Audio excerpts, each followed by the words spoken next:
নাগা সাধুরা কি সারা জীবন নির্বস্ত্র থাকে, অর্থাৎ বস্ত্রহীনভাবেই থাকে? তার সঙ্গে মহিলা নাগারাও কি থাকে?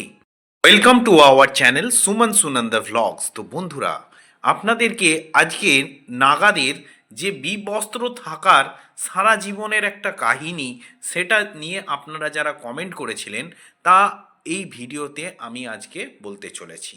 তাই ভিডিওটা খুবই ইন্টারেস্টিং হতে চলেছে। আপনারা পুরো ভিডিওটা মনোযোগ দিয়ে শুনুন, তাহলেই বুঝতে পারবেন নাগাদের যে জীবনশৈলীর একটা রহস্যপূর্ণ রয়েছে এবং তারা সারা জীবন কি বিবস্ত্র থাকে, কেনই বা বিবস্ত্র থাকে, এই নিয়েই আপনাদের কাছে আজকে প্রতিবেদন। তো বন্ধুরা, একটা কথা আমি বলতে পারি যে পুরুষ নাগা এবং মহিলা নাগা উভয়ই কিন্তু বিবস্ত্র থাকে। এবং একটা কোশ্চেন, কি তারা সারা জীবন এরকম থাকে? দেখুন, যখন আমাদের এখানে সনাতন ধর্মের ওপর বিভিন্নভাবে অ্যাটাক হয়েছিল, সেই সনাতন ধর্মকে বাঁচানোর জন্য আদি শঙ্করাচার্য নাগা সন্ন্যাসীদের পত্তন করেছিলেন। অর্থাৎ নাগা সন্ন্যাসী একটা বাহিনী, যাদের কাছে নাকি কমান্ডো ট্রেনিংও পর্যন্ত থাকে।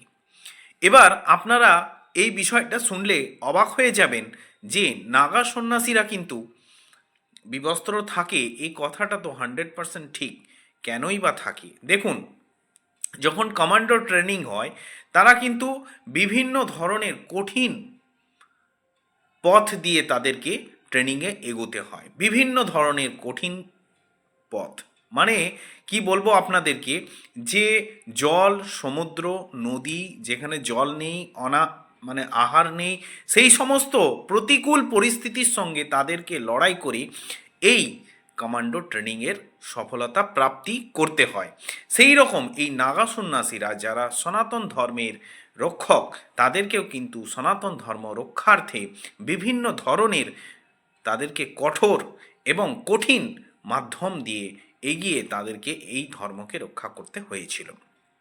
কিন্তু বিষয় হচ্ছে যে এই যে নাগা সন্ন্যাসীরা যে বিবস্ত্র থাকে, তাদের সঙ্গে মহিলা নাগারাও কি থাকে, এবং কি তারা সারা জীবন এই ধরনের বিবস্ত্রই থাকে? এইটা একটা বিরাট কোশ্চেন। কিন্তু সেই কোশ্চেনের আজকে পূর্ণাঙ্গ ব্যাখ্যা এই ভিডিওতে আপনারা পেতে চলেছেন। এবার আপনাদের একটা বিষয় বলি, যে নাগা সন্ন্যাসীরা কিন্তু সনাতন ধর্মের রক্ষক, কিন্তু বর্তমান সময়ে তাদের ধর্ম রক্ষার তো করছেনই, তার সঙ্গে তাদের এখন মানে ঈশ্বর প্রাপ্তির যে মানে গভীর তপস্যা, সেই তপস্যায় কিন্তু তারা ব্রতী হয়েছেন। মানে তপস্যাতে তারা সিদ্ধি প্রাপ্তির জন্য তারা কিন্তু ব্রতী হয়েছেন, অর্থাৎ সিদ্ধি প্রাপ্তির জন্য তারা তপস্যা করছেন। এবার বিষয় হচ্ছে যে ভগবানের তপস্যা করতে গেলে কি বিবস্ত্র, অর্থাৎ উলঙ্গ থাকতে হয়? এটা আবার কি রকমের ব্যাপার? এটা তো আপনাদের মনেও কোশ্চেন আছে, আমার মনেও ছিল। কিন্তু যখন আমি এই সত্যিগুলো জানতে পারি, তখন আমি অবাক হয়ে যাই। সেই সত্যিগুলো কি? দেখুন, একটা প্রতিকূল পরিস্থিতি মানে হচ্ছে একদম প্রচুর ঠান্ডার মধ্যে যখন, দেখুন, আমরা এই যে ঠান্ডা পড়েছিল, এখন ঠান্ডাটা একটু কমে গেছে যদিও, কিন্তু বরফের মধ্যে, বরফিলা এরিয়ার মধ্যে নিজেকে কি বিবস্ত্র রাখা যাবে? কিন্তু বিবস্ত্র রেখেও তারা প্রতিকূল পরিস্থিতির মধ্যে থেকেও তারা ভগবানের ভজন সাধন করে গেছেন। এবার বিষয় হচ্ছে যে এই বিবস্ত্র থাকার পিছনে একটা গভীর রহস্য রয়েছে। সেই রহস্যগুলো কি? এবার রহস্য হচ্ছে যে ভগবানকে সান্নিধ্যে পাওয়ার জন্য বিবস্ত্র কিছু ব্যাপার নয়। কিন্তু আমরা যখন পৃথিবীতে ভূমিষ্ঠ হই, আমরা কিন্তু কোনো বস্ত্র ধারণ করে ভূমিষ্ঠ হই না।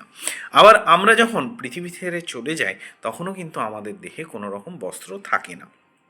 তাহলে এর মাধ্যমে সিগনিফিক্যান্স হচ্ছে যে আমাদের কোনো পার্মানেন্ট বস্ত্র নেই।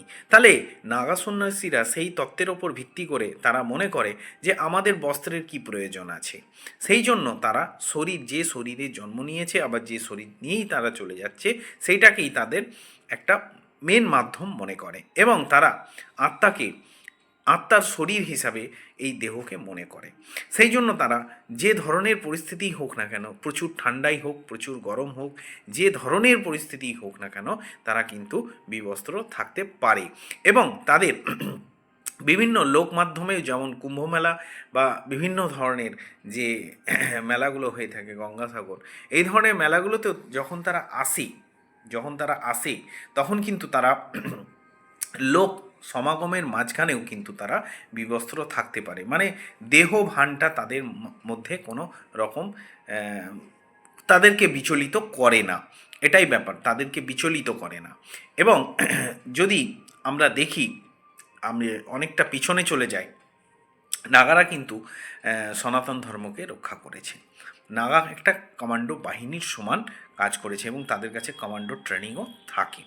এবার যতক্ষণ আপনারা জানবেন যে মহিলা নাগা, এই মহিলা নাগারাও কিন্তু পুরুষ নাগাদের সমান, তারাও কিন্তু অনেক সাধন মার্গে এগিয়ে আছে। তারা সাধন মার্গের মহিলা নাগারা যে এগিয়ে আছে তার একটা উৎকৃষ্ট প্রমাণ হচ্ছে যে তারাও কিন্তু বিভিন্ন ধরনের প্রতিকূল পরিস্থিতির সঙ্গে বিবস্ত্র থেকে তারা কিন্তু তপস্যা করতে পারে। এবার বিষয় হচ্ছে যে এই ধরনের নাগা সন্ন্যাসীদের এখন বর্তমান সময়ে ভূমিকা কী। দেখুন, নিজের সাধন ভজন এবং মার্গের জন্য তারা এই ধরনের ক্রিয়াকর্ম করে থাকে। কিন্তু একটা টাইম ছিল যেখানে সনাতন ধর্মকে বাঁচানোর জন্য তারা কিন্তু অনেক ক্রিয়াকর্ম করে গেছে। কিন্তু বর্তমান সময়ে পরিস্থিতি চেঞ্জ হয়েছে, তারা কিন্তু নিজেদেরকে তুলে ধরেছে যে কিভাবে তাদের নিজেদের জীবনযাপনকে ভগবানের স্বার্থে, অর্থাৎ তপস্যার জন্য তারা নিজেদের জীবনকে উৎসর্গ করতে পারবে। আর যত একটা বিষয় হচ্ছে যে এরা কি সারা জীবন বিবস্ত্র থাকে? না, এইরকম কোনো কথা নয়। বিবস্ত্র থাকে তারা প্রতিকূল পরিস্থিতির মধ্যেও যাতে ভগবানের তপস্যা করতে পারে, সেই ট্রেনিংটার জন্যই তারা কিন্তু অনেক সময় বিবস্ত্র থাকে। এবার বিষয় হচ্ছে তারা মনে করে যে যে জন্ম থেকে মৃত্যু পর্যন্ত আমাদের এই বস্ত্রের কি প্রয়োজন আছে, আভূষণের কি প্রয়োজন আছে, আমরা কাপড় জামার প্রয়োজন কী আছে? আমরা তো ভগবানের সৃষ্টিতে কোনো দিন কাপড় জামা নিয়ে আসিনি।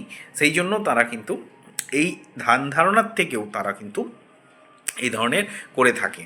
তো আমি বিভিন্ন সাধু সন্তের সান্নিধ্যে আসার ফলে এই বিষয়গুলো জানতে পেরেছি, সেইগুলোই আপনাদের কাছে আমি ভিডিওর মাধ্যমে তুলে ধরি। এবং বিষয় হচ্ছে যে সাধু সন্তরা কিন্তু তপস্যারও একটা গ্রেড আছে, বিভিন্ন ধরনের গ্রেড আছে। সবাই কিন্তু সিদ্ধিপ্রাপ্ত করতে পারেন না, তারা কিন্তু ধীরে ধীরে ধীরে ধীরে সেই উচ্চ পর্যায়ে পৌঁছায় এবং যারা অনেক উচ্চ পর্যায়ে তারাই কিন্তু ভগবানের সান্নিধ্য লাভ করে। এটাও কিন্তু আমি তাদের মুখ থেকেই শুনেছি। এবং দেখুন, সাধন মার্গের নাগা যেমন আছে, অঘরী আছে, আরও বিভিন্ন ধরনের সাধু সম্প্রদায় আছে। এবং সাধু সম্প্রদায়ের যে ভূমিকা আমাদের মানব সমাজের জন্য, সেটা কিন্তু স্বীকার করার মতনই, স্বীকার করতেই হবে। কেন, সমাজ ব্যবস্থাকে ঠিক রাখার জন্য সাধু সম্প্রদায়ের কিন্তু অনেক বড় ভূমিকা রয়েছে। তো বন্ধুরা, যাই হোক, এটা আপনাদেরকে বোঝাতে পেরেছি। আশা করি যে সাধু সম্প্রদায়, এই নাগা সন্ন্যাসীরা সারা জীবন কি বিবস্ত্র থাকে কি থাকে না। তো আশা করি ভিডিওটা আপনাদের ভালো লেগেছে। আর যদি ভালো লেগে থাকে তাহলে কি করতে হবে, নতুন যদি চ্যানেলে হয়ে থাকেন চ্যানেলটাকে সাবস্ক্রাইব করে দেবেন, ভিডিওটাকে লাইক করে দেবেন, দূর দূরে শেয়ার করে দেবেন, আর কমেন্ট সেকশানে গিয়ে লিখবেন হর হর মহাদেব। ভিডিওটা এখানেই শেষ করছি আজকে। Good bye.